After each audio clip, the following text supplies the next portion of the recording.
गांव में रहते हुए कई महीने बीत चुके थे। अब लोग उसे राजकुमारी नहीं बल्कि अपनी बेटी की तरह जानते थे। वह हर सुबह सबसे पहले उठती, नदी से पानी लाती और दिन भर गांव के कामों में लगी रहती। लेकिन उसके दिल के किसी कोने में अब भी एक सवाल जलता रहता था, मैं कौन हूं? संगीत थोड़ा गहरा होता है। फिर एक दिन गांव पर संकट आ गया। तेज बारिश ने नदी को उफान पर ला दिया। पानी गांव की ओर बढ़ने लगा और देखते ही देखते हर तरफ अफरा तफरी मच गई। बच्चे रो रहे थे, बुजुर्ग डर से कांप रहे थे। उसी पल वह आगे बढ़ी।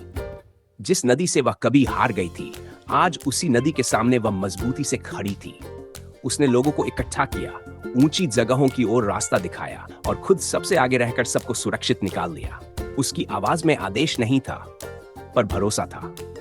हल्की राहत बरसेंगे, गांव बच गया। उस रात आग के चारों ओर बैठे लोग उसे चुपचाप देख रहे थे।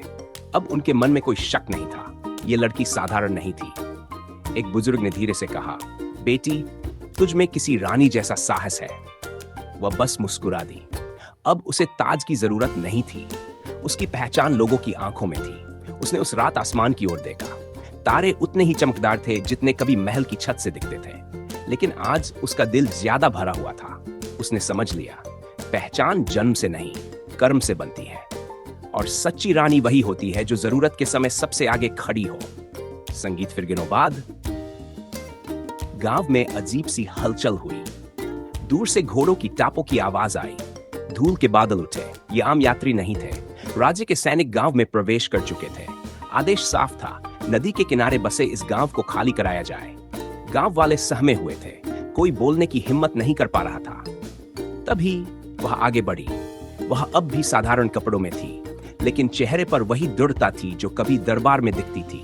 उसने पूछा, क्या राजा को पता है कि यहाँ मासूम लोग रहते हैं? सैनिक चौंक गए। तभी एक बूढ़ा सिपाही आगे आया। उसने उसे ध्यान से देखा और उसकी आंखें फैल गईं।